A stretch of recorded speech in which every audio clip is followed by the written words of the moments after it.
Hello there. Welcome to another one of my videos. And in this video, I just wanted to talk about what I used to believe as a Jehovah's Witness. Yeah, I can't believe I used to believe that as a Jehovah's Witness.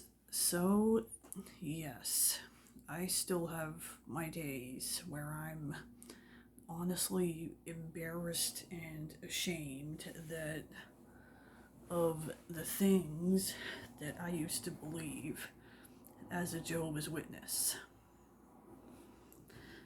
And I definitely have my moments of oh man, I can't believe I used to buy into that nonsense, that bullshit, all that crap. What was I thinking? I think we've all had those kind of days, haven't we? All the XJWs out there. Definitely. You know, in all the years that I was a Jehovah's Witness, I honestly never tried to boast or brag about being a Jehovah's Witness. I guess, yeah, some would have called me maybe a bad witness for that, but to me, no. I always tried to maintain pleasantness, because I knew better in my own head than to push my religion and beliefs on other people because the society tells me to. Tells you to, you know? I never, by the way, I'm a Jehovah's Witness. And I never tried to push my beliefs or literature on other people. You know, just out in field service, I always felt like an intruder or an unwelcomed guest at people's homes, because it's well known the majority of people don't really want people like us coming to their doors and trying to preach and push our beliefs, and thank goodness I was naturally shy anyways, and I have admitted in my past videos too, I've lacked that real passion and desire to really try to, convert people. I can almost proudly say now that I never brought anybody into the truth when I was a witness. I didn't feel bad about it then, and I don't feel bad about it now. Let me just put it that way. And especially now, knowing that I would have been sending people down the wrong path. Because the Jehovah's Witnesses, they have so many twisted, satanic, false beliefs and teachings that I used to just accept and not think twice, really. Because, I was putty in their hands, because although I was legally an adult when I joined, I had no prior Bible knowledge, so it's like they were totally free to just totally mold and meld my brain to what they wanted to put in there, and turn my brain to mush. And I think in a way it was turned to mush by them, but thankfully I left before it became complete mush. Since waking up, I really have found that a much truer sense of peace and happiness. In my old pictures as a Jehovah's Witnesses, man, I see the fake smiles now more than I ever did as a witness, and even on other people. There's just, I can see it. I really can. that, you know, like they're not truly happy. They're just faking it, putting on a facade, pretending to be happy. Because that's one of the examples I wanted to get into. Like a few of the crazy things that I can't believe I used to believe, you know? One good one would just be that the way that the Jehovah's Witnesses, you know, they tell you you're happy.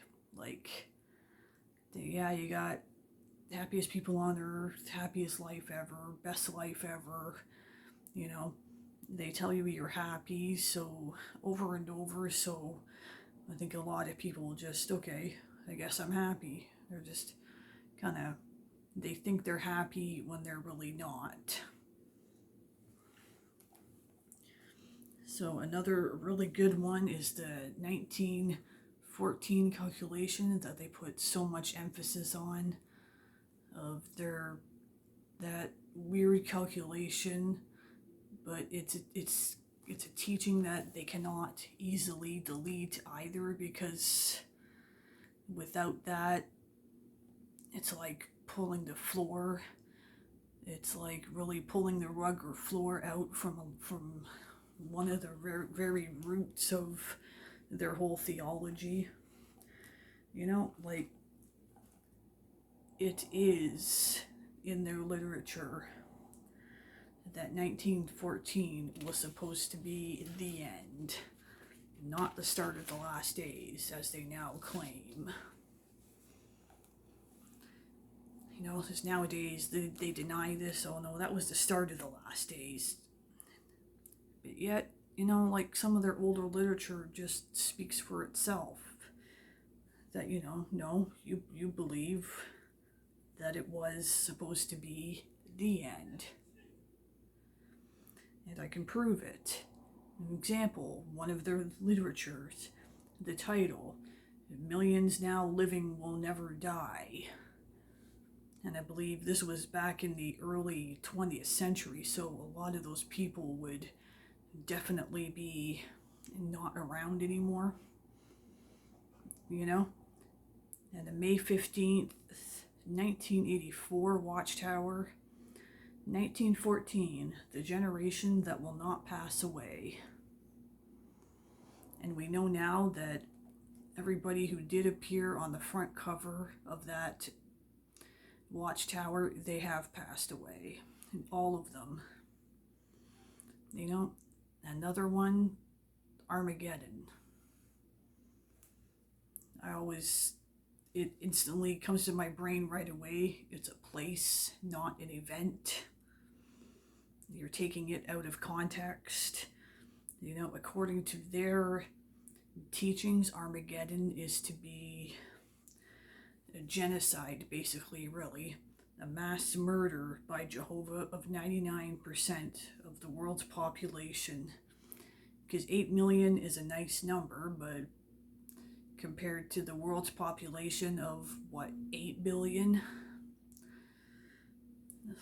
That's like less than 1% that they believe will only survive, you know, because only they're going to survive Armageddon, right?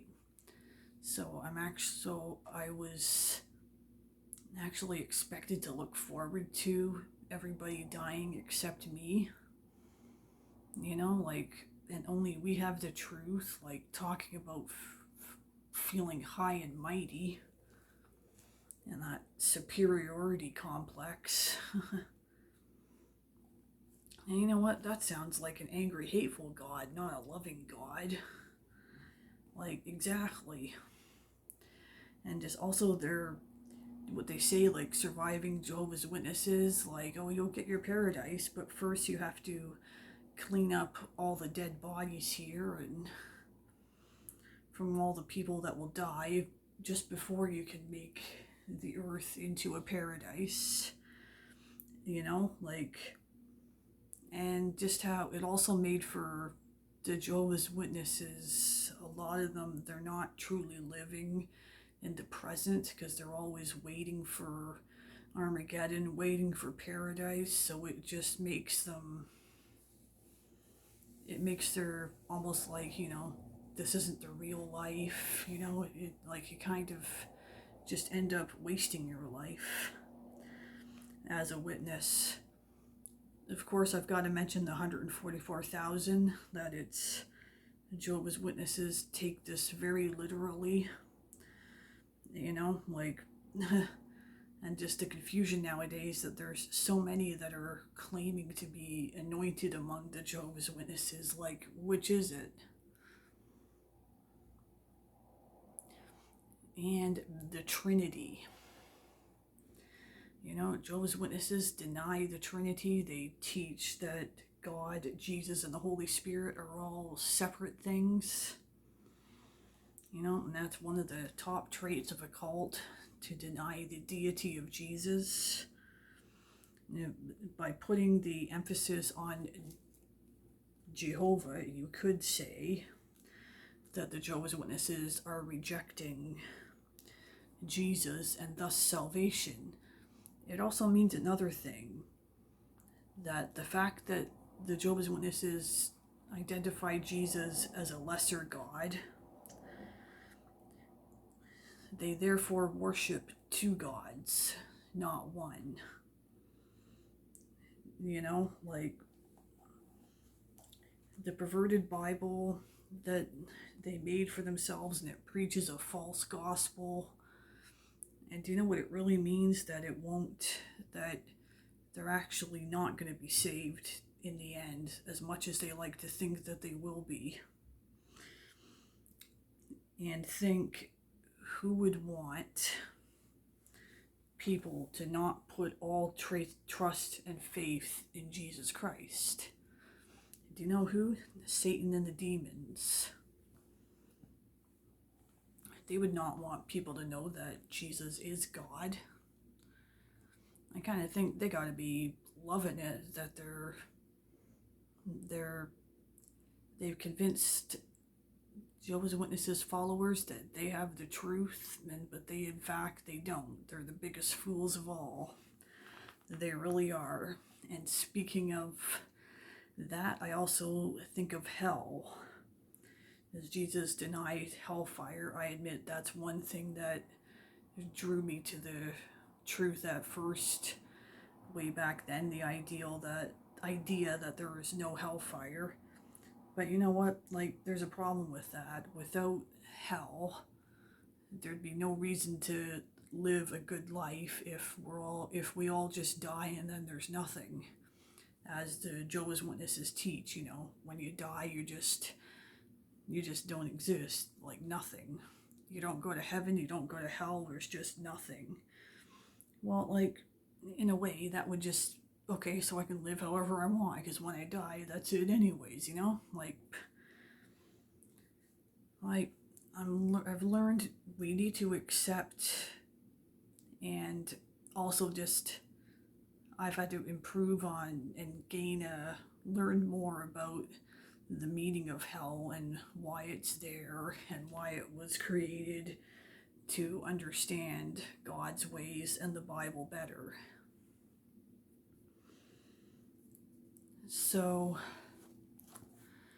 I'm glad to be rid of all these crazy beliefs. I'm glad I'm straightening things out now, because it's a much better life now for me. It really is. Once you clear your head of all these crazy beliefs and come to the true, accurate understanding of the Bible, your life is so much better, more truth and happiness. The true happiness and joy in life can now start to unfold and take place. And I'm enjoying it. Anyways, that's all I wanted to bring out in this video. Please hit like and subscribe if you enjoy my videos. I hope you guys all have a good week, and I'll see you guys in the next one. Thanks. Bye.